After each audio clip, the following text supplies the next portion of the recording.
সম্মানিত আজকে পবিত্র জুমার দিনের মুসলিয়ানে কেরাম, মহান আল্লাহ পাক রব্বুল আলামিনের দরবারে অসংখ্য শুকর আদায় করছি যে আল্লাহ পাক রব্বুল আলামিন আমাদেরকে দুনিয়ার সমস্ত কাজ থেকে ফারিগ করে একমাত্র আল্লাহ পাক রব্বুল আলামিনের রেজামন্দির জন্য, আল্লাহ তাআলাকে রাজি খুশি করার জন্য পবিত্র ঘর মসজিদে সবার আগে আসার এবং বসার, কিছু কথা বলার শোনার তৌফিক দান করেছেন। সেই জন্য আমরা অন্তরের অন্তঃস্থল থেকে সবাই উচ্চ কণ্ঠে বলি আলহামদুলিল্লাহ। মুহতারাম হাজিরিন কিরাম, আল্লাহ পাক রব্বুল আলামিন আমাদেরকে পৃথিবীতে প্রেরণ করেছেন একমাত্র তার গোলামি করার জন্য। আল্লাহ তাআলা এই পৃথিবীতে অসংখ্য অগণিত মাখলুকাত সৃষ্টি করেছেন। সমস্ত মাখলুকাতকে আল্লাহ তাআলা সৃষ্টি করেছেন মানব এবং দানবের খেদমত করার জন্য, আর আল্লাহ পাক রব্বুল আলামিন মানুষ জাতিকে সৃষ্টি করেছেন আল্লাহ তাআলার গোলামি করার জন্য। সবাই বলি সুবহানাল্লাহ। তো আল্লাহ পাক রব্বুল আলামিন আমাদেরকে কেন গোলামি করার জন্য সৃষ্টি করেছেন? যে আল্লাহ তাআলা আমাদের জন্য আখিরাত রেখেছেন। আখিরাতে আল্লাহ তাআলা আমাদেরকে হয়তো জান্নাত দিবেন, না হয় জাহান্নাম দিবেন। আমাদের কর্ম নির্ধারণ করবে আমরা জান্নাতি হব নাকি জাহান্নামে হব, সেটা কর্ম নির্ধারণ করবে। যদি দুনিয়ায় থাকতে আমরা ভালো কাজ করি, আল্লাহর দেখানো পথ অনুযায়ী চলি, রাসূলের তরিকা অনুযায়ী চলি, তাহলে আমরা হব জান্নাতি। আর যদি আল্লাহর বিধান মোতাবেক না চলি, রাসূলের তরিকা অনুযায়ী না চলি, তাহলে আল্লাহ তাআলার ওয়াদা হচ্ছে আমরা হব জাহান্নামী। এজন্য মুহতারাম হাজিরিন কিরাম, এই দুনিয়ার সময়টা হচ্ছে আমাদের জন্য ইম্পর্টেন্ট, সবচেয়ে মূল্যবান। এই দুনিয়ার সময় আমাদের আখিরাতের কর্মফল নির্ধারণ করে। এজন্য আমি আপনাদের সামনে যে আয়াতে কারিমা তেলাওয়াত করেছি, সেই আয়াতের মধ্যে আল্লাহ পাক রব্বুল আলামিন সুসংবাদ দিয়েছেন দুই শ্রেণীর ব্যক্তিদেরকে, অর্থাৎ যারা ঈমান আনবে এবং নেক আমল করবে তারা হচ্ছে জান্নাতি। এই দুনিয়ায় যারা ঈমান আনবে এবং নেক আমল করবে তারা হচ্ছে জান্নাতি। আর যারা ঈমান আনবে না, তারা চিরকাল জাহান্নামের আগুনের মধ্যে জ্বলবে। আবাদুল আবাদ, যার কোনো শেষ নাই, অনন্তকাল জাহান্নামের আগুনে জ্বলতে হবে।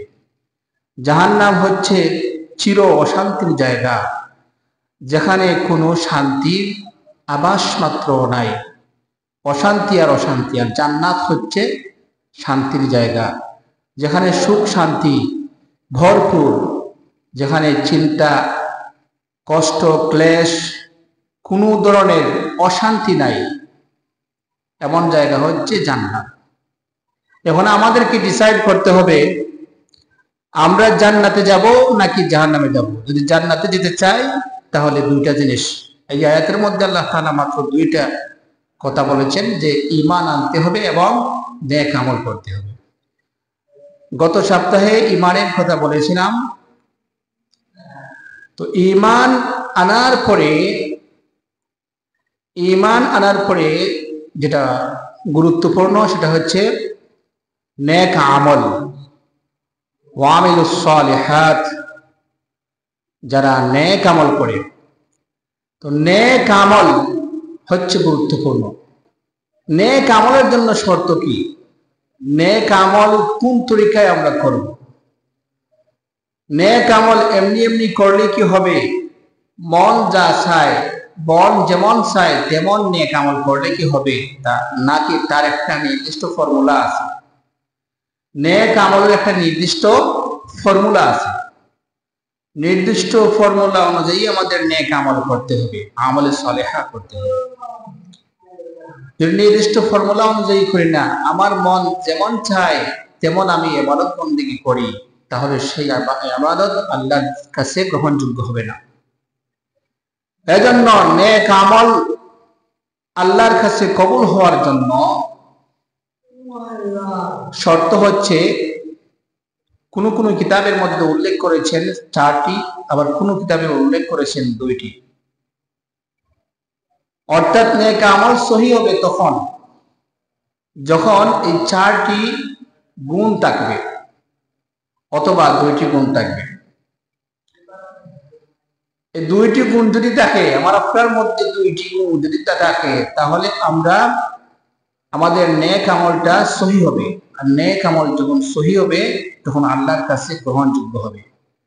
আর নেক আমল যদি সহি না হয় তাহলে আল্লাহর কাছে এই আমলটা কি হবে না? গ্রহণযোগ্য হবে না।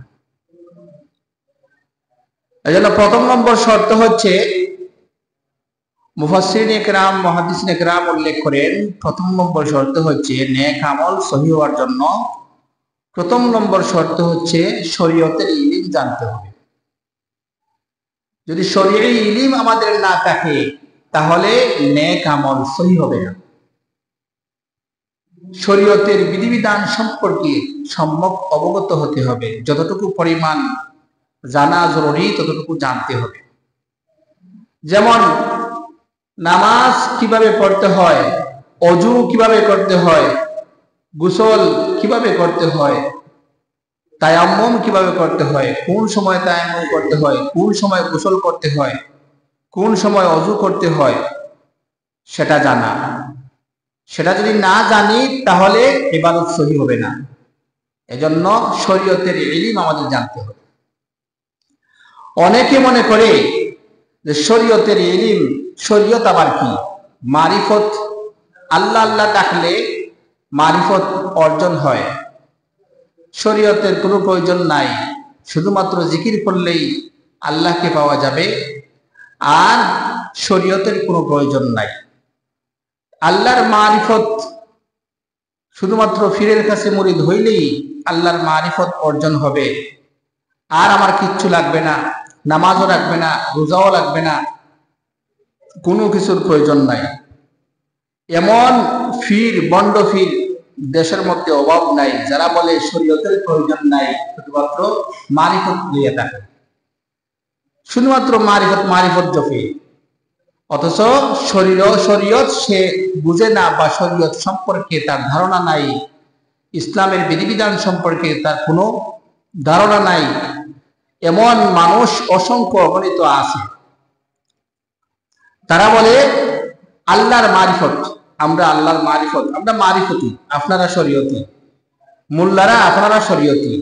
না না, আমরা শুধুমাত্র শরীয়তি নাই, আমরা শরীয়ত পালন করি, মারিফত পালন করি।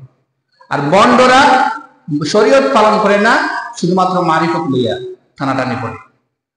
অথচ ওরা আসলে শরীয়তের অর্থ বুঝে না, মারিফতের অর্থ বুঝে না। শরীয়তের অর্থ হচ্ছে নিয়ম, কানুন, পদ্ধতি। শরীয়তের অর্থ কি? নিয়ম, কানুন, পদ্ধতি। অর্থাৎ ইসলামের কিছু নির্দিষ্ট নিয়ম, কানুন, পদ্ধতিকে শরীয়ত বলে। যেমন নামাজ, রোজা, হজ, যাকাত, এগুলো হচ্ছে শরীয়ত। এখন যদি আপনি শরীয়ত মানেন, অর্থাৎ শরীয়ত কেন মানবেন? শরীয়ত মানবেন আল্লাহর মারিফত হওয়ার জন্য। নিয়ম কানুন, ইসলামের কতিপয় নিয়ম কানুন পদ্ধতির মাধ্যমে আমরা আল্লাহর মারিফত পাব। এখন যদি নিয়ম কানুন না মানেন তাহলে কি আল্লাহর মারিফত পাইবেন? পাবেন না। উদ্দেশ্য হচ্ছে আল্লাহর মারিফত, অর্থাৎ আল্লাহর পরিচয় অর্জন করা, আল্লাহর নৈকট্য লাভ করা। এখন আল্লাহর নৈকট্য লাভ করতে হইলে কিছু নিয়ম কানুন পদ্ধতি আছে, এই নিয়ম কানুন পদ্ধতি কি বলে? শরীয়ত। এখন যদি কেউ কোনো বোকা বলে যে শরীয়তের কোনো প্রয়োজন নাই, তোমরা শরীয়তি আর আমরা হলাম মারিফতি, তাহলে সে দিনও বুঝে নাই, দুনিয়াও বুঝে নাই, কোনো কিছু বুঝে নাই, সে আখিরাত বুঝে নাই, সে কোরআন হাদিস স্টাডি করে নাই, কোরআন বুঝে নাই, হাদিসও বুঝে নাই। এজন্য আগে শরীয়ত মানতে হবে। শরীয়তের পরে স্টেপ হচ্ছে তরিকত। শরীয়ত মানলে পরে আপনি রাস্তা উঠলেন। শরীয়ত অর্থ নিয়ম কানুন পদ্ধতি, আর তরিকত অর্থ হইল রাস্তা অতিক্রম করা। যখন আপনি দিনের নিয়ম কানুন পদ্ধতি মানবেন তখন রাস্তার মধ্যে অতিক্রম করবেন।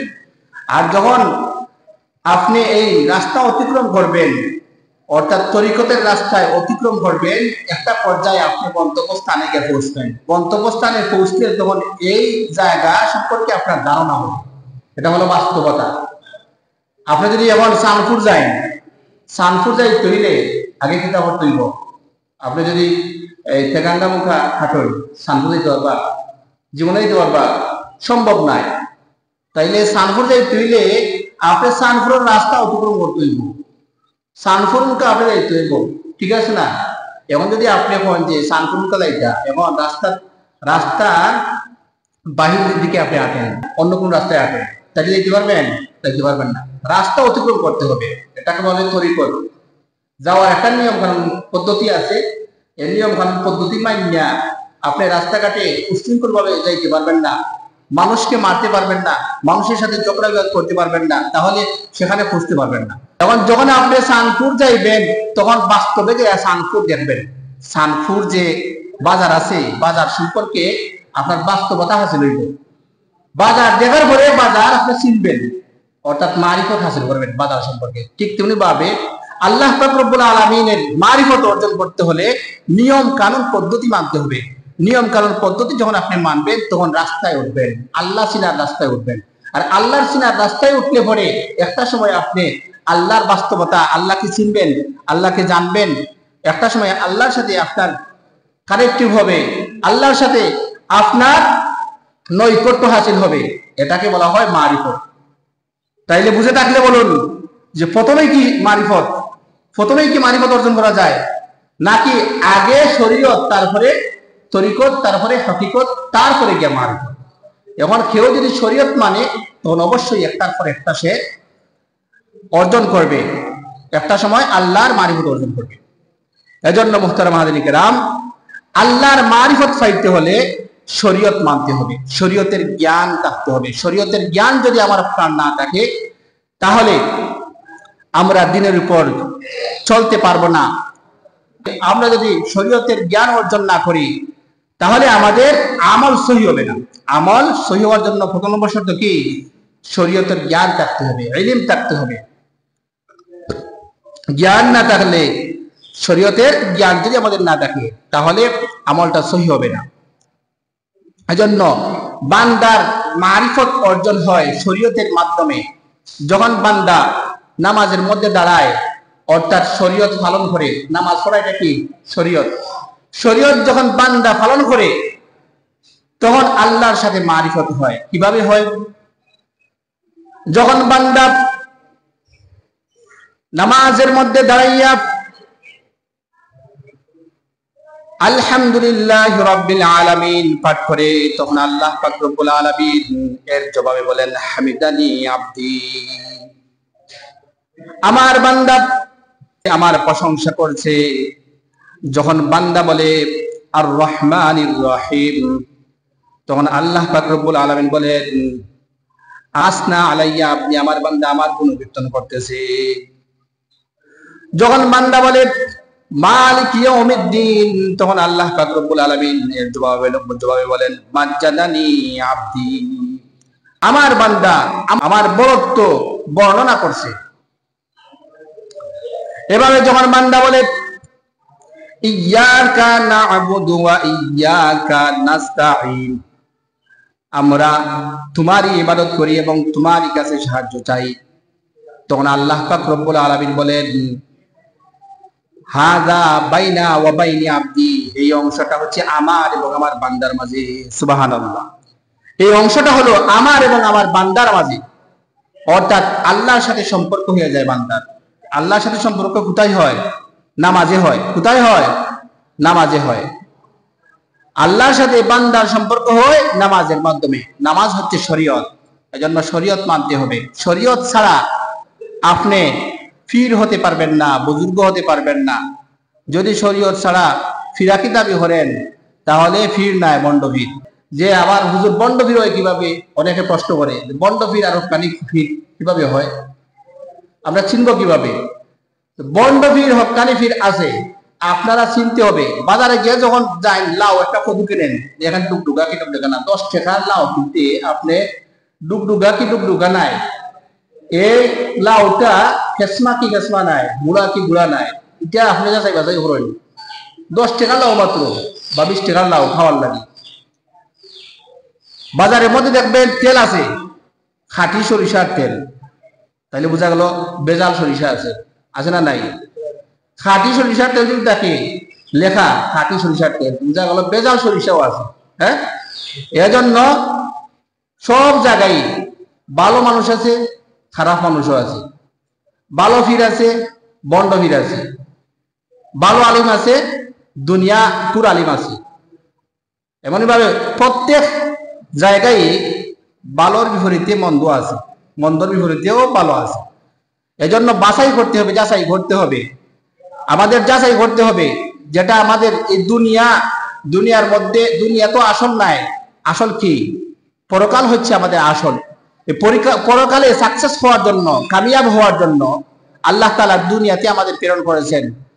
অনন্তকাল, অসীম কাল, যার কোনো শেষ নাই।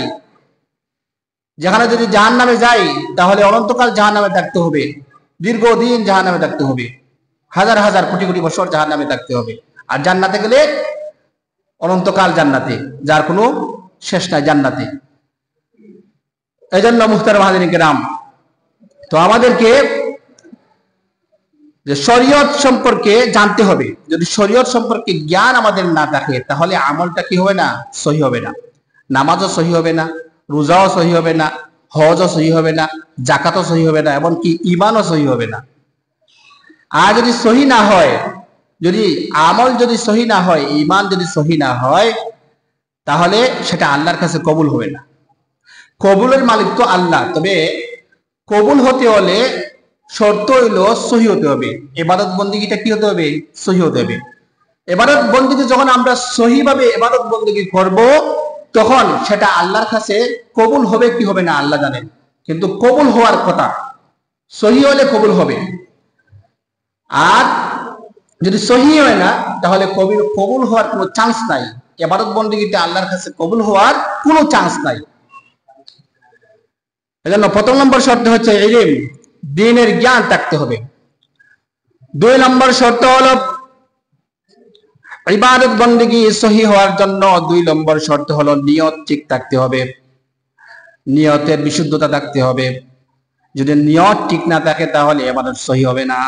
মুখে মুখে আপনি বললেন, কিন্তু যদি অন্তরে না থাকে, মুখে মুখে যদি আপনি ঈমান আনেন আর অন্তরের মধ্যে যদি কুফরি থাকে, তাইলে কি ঈমানদার হওয়া যাবে? হওয়া যাবে না। মুনাফিক হলে আল্লাহ রাসূলের কাছে ইয়া করতো, মুনাফিক হলে আল্লাহ রাসূলের কাছে ইয়া করতো, আমরা তো ঈমানদার। যখন তারা আল্লাহ রাসূলের কাছ থেকে কাফির হলোর দরবারে যাইতো, তখন হইতো যে আমরা মজাক করছি, মুহাম্মদ নিয়ে মজাক করছি, নাউজুবিল্লাহ। তো অন্তরে সে নেফাকি, তার অন্তরে হচ্ছে নেফাকি। যখন আল্লাহ রাসূলের কাছে আসে তখন বলে আমরা ঈমানদার, আর কাফির হলোর কাছে গেলে কয় আমরা ঈমানদার নাই। তাইলে বোঝা গেল তার নিয়ত ঠিক নাই। নিয়তের সম্পর্ক কোথায়? অন্তরে, কলবের সাথে নিয়তের সম্পর্ক। যদি নিয়ত ঠিক না থাকে তাহলে আপনার আমার ইবাদত বন্দেগী আল্লাহর কাছে কবুল হবে না। এজন্য তো বুখারী শরীফের প্রথম যে অধ্যায়, প্রথমেই বুখারী শরীফে উল্লেখ করা হয়েছে, নিয়তের কথা বলা হয়েছে। আল্লাহ রাসূল সাল্লাল্লাহু আলাইহি ওয়াসাল্লাম বলেন, ইন্নামাল আমালু বিন্নিয়াত, সমস্ত কাজ নিয়তের উপর নির্ভরশীল। ওয়া ইন্নামা লিকুল্লি ইমরিইম মা নাওয়া, ব্যক্তি যে নিয়ত করবে সেই নিয়তই তার বর্তাবে। ফামান কানা হিজরাতুহু, কেউ যদি হিজরত করে ইলাল্লাহ, আল্লাহর জন্য, ওয়া রাসূলিহি, এবং রাসূলের জন্য, ফাহিজরাতুহু ইলাল্লাহি ওয়া রাসূলিহি, তাহলে তার হিজরত হবে রাসূলের জন্য, আল্লাহ এবং আল্লাহর রাসূলের জন্য। ওয়ামান কানাত হিজরাতুহু, আর কেউ যদি হিজরত করে লিদুনিয়া ইউসিবুহা, তাহলে তার দুনিয়া লাভ হবে। দুনিয়ার উদ্দেশ্যে যদি কেউ হিজরত করে, হিজরত করা একটা ভালো জিনিস। মক্কা ছাড়িয়া মদিনায় হিজরত করেছেন সাহাবায়ে কেরাম, এটা একটা ভালো জিনিস, এটা নেক আমল ছিল তৎকালীন সময়ে। তো কেউ যদি হিজরত করে, তো আল্লাহ রাসূল বলছেন কেউ যদি হিজরত করে দুনিয়া লাভের উদ্দেশ্যে, যে সেখানে গেলে আমি মদিনায় গেলে উর্বর ভূমি আছে, সেখানে গিয়ে চাষাবাদ করতে পারবো, আমি ভালো টাকা ইনকাম করতে পারবো, এই উদ্দেশ্য যদি তার থাকে, হিজরতের উদ্দেশ্য থাকে না, তাহলে তার দুনিয়া লাভই হবে, তার কোনো সওয়াব হবে না, আল্লাহর কাছে তার কোনো বদলা সে পাবে না।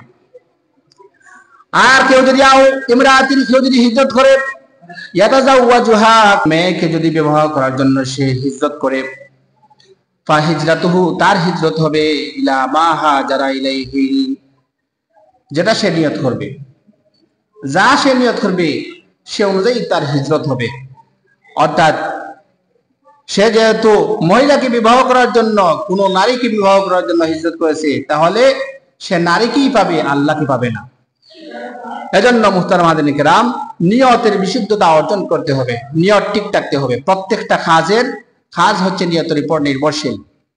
নিয়ত যদি ঠিক না থাকে, তাহলে কোনো কাজ আল্লাহর কাছে গ্রহণযোগ্য হবে না। হাদিস শরীফের মধ্যে উল্লেখ রয়েছে, হযরত আবু হুরায়রা রাদিয়াল্লাহু তাআলা আনহু থেকে বর্ণিত, রাসূল আকরাম সাল্লাল্লাহু আলাইহি ওয়াসাল্লাম ইরশাদ করেন, কিয়ামতের দিন আল্লাহ পাক রব্বুল আলামিন শহীদ ব্যক্তিকে আল্লাহ পাক রব্বুল আলামিন দাঁড় করাবেন। আল্লাহ বলবেন, তোমাকে আমি আল্লাহ তাআলা অসংখ্য অগণিত নিয়ামত দিয়েছি, সেই নিয়ামতের বদলা তুমি আমার জন্য কি নিয়ে এসেছো, তুমি আমি আল্লাহর জন্য কি করেছো? তখন ওই শহীদ ব্যক্তি বলবে, হে আল্লাহ, আমাকে যে জীবন দান করেছেন, সেই জীবন আমি জিহাদের প্রতি ব্যয় করেছি, আল্লাহর রাস্তায় জিহাদ করতে করতে আমি শহীদ হয়েছি। তখন আল্লাহ পাক রব্বুল আলামিন বলবেন, কাযাবতা, তুমি মিথ্যা বলেছো, কারণ তুমি আমার প্রতি জিহাদ করেছো এই জন্য যে তোমাকে মানুষ বলবে একজন মুজাহিদ।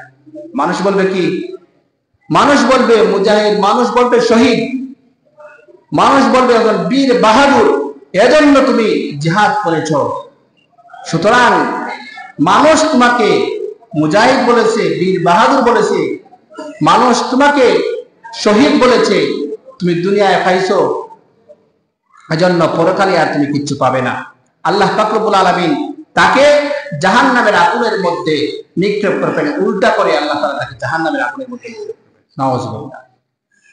এমনিভাবে আল্লাহ পাক রব্বুল আলামিন আলেম ব্যক্তিকে দাঁড় করাবেন, আলিম কারি হাফিজ ব্যক্তিকে দাঁড় করাবেন, দাঁড় করাইয়ে বলবেন, আমি আল্লাহ তাআলা তোমাকে জ্ঞান দিয়েছিলাম, তুমি এই জ্ঞান দিয়ে তুমি কি করেছো? তখন সে বলবে, হে আল্লাহ, আমি ইলম অর্জন করেছি, আমি কারি হয়েছি, আমি হাফিজ হয়েছি, আমি কারি হয়েছি, হাফিজ হয়েছি, এমনকি মানুষকে পড়াইছি, মানুষকে কারিয়ানা পড়াইছি, হাফিজি পড়াইছি, আমি মানুষকে দ্বীনের দিকে আহ্বান করেছি। তখন আল্লাহ পাক রব্বুল আলামিন বলবেন, কাযাবতা, তুমি মিথ্যা বলেছো, কারণ তুমি আমার জন্য করো নাই, আমি আল্লাহর জন্য করো নাই, তুমি নাম ফুটানোর জন্য করেছো।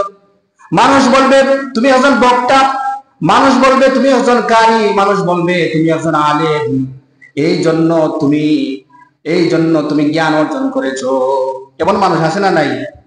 অসংখ্য অগণিত আলিম আছে যারা নিজেকে বোঝানোর জন্য, নিজে বড় আলেম এটা সাব্যস্ত করার জন্য সে ইলম অর্জন করে, ওয়াজ নসিহত করে, এমনকি পুস্টারও নাম না দিলে যে আমার নাম পুস্টারও দিল না, কেন আছে না নাই?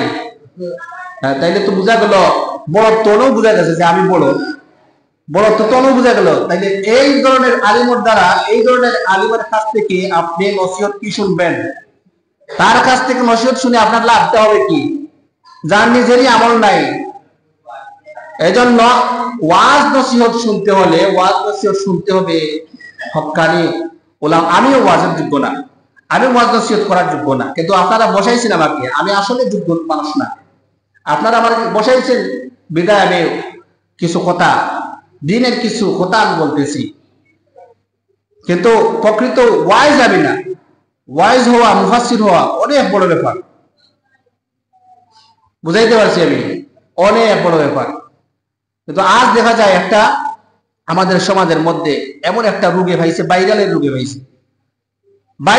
ভাইছে, যে যে যার যত বেশি ভিউ সে তত বেশি বড় আলেম, যার যত বেশি ভিউ সে তত বেশি বড় আলেম, ওটা মনে করা হয়। অথচ বাস্তবতা দেখা যায় উল্টা। বাস্তবে দেখা যায় ওই ওয়াজির কাছে তার নিজের আমল ঠিক নাই, সে নিজের নাম ফুটানোর জন্য বয়ান করে থাকে, মানুষ তাকে কারি বলবে, হাফিজ বলবে। এমন আল্লাহর বান্দা আছে, মুফতি নাই, মুফতি ডিগ্রি লাগাই 5 পর্যন্ত বা 8 পর্যন্ত পড়ছে, পড়ার পরে শেষ, এখন ওয়াজের ব্যবসা লাগাইছে। এমন মানুষ আছে না নাই? অনেক মানুষ আছে, আপনি প্রমাণ আছে এগুলা। ওয়াজের ব্যবসা লাগাইছে, আল্লাহ তাআলা কিছু মেধা দিছে, মেধা দিলে আপনি কিতা ওয়াজ করবেন নি, দিনের কথা কইলেন নি। আর মেধা আল্লাহ তাআলা দিলে আপনি কিতা আলিম হইছেন নি।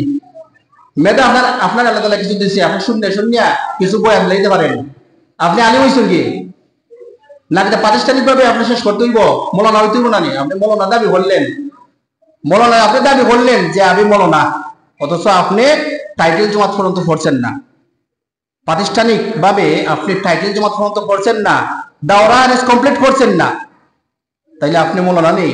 আপনি লাগাইলেন মৌলানা, কিসের জন্য লাগাইলেন? আপনি মৌলানা লাগাইলেন?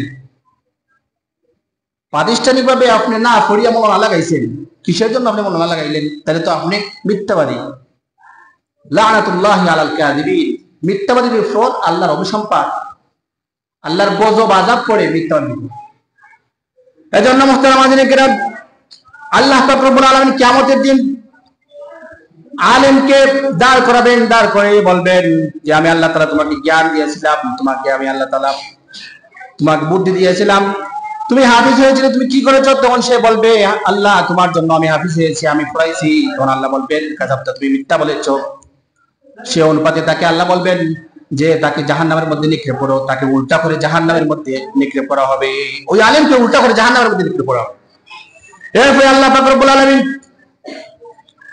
দানশীল ব্যক্তিকে দাঁড় করাবেন, দাঁড় করে বলবেন আমি আল্লাহ পাক রব্বুল আলামিন তোমাকে দন দিয়েছিলাম, এই দন তুমি কোন কাজে ব্যয় করেছো?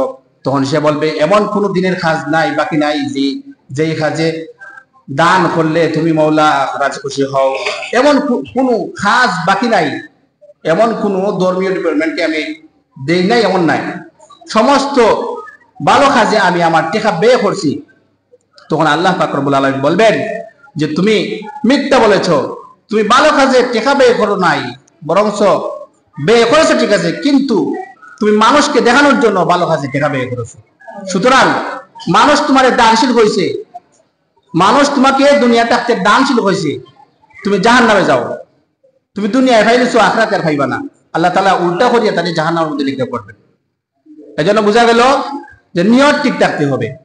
আমি আলিম হই, আমি কারি হই, আমি হাফিজ হই, আমি দানশীল হই, আমি শহীদ হই, আমি মুজাহিদ হই, দিনের যা কিছু করি না কেন, যত আমল করি না কেন, সমস্ত আমল নিয়তের উপর নির্ভরশীল। আল্লাহ পাক রব্বুল আলামিন আমাকে যে কথাগুলো বললাম সেই কথাগুলোর উপর আগে আমাকে নিজে আমল করার তৌফিক দান করুন এবং আমাদের সবাইকে তৌফিক দান করুন। সবাই বলি আমিন।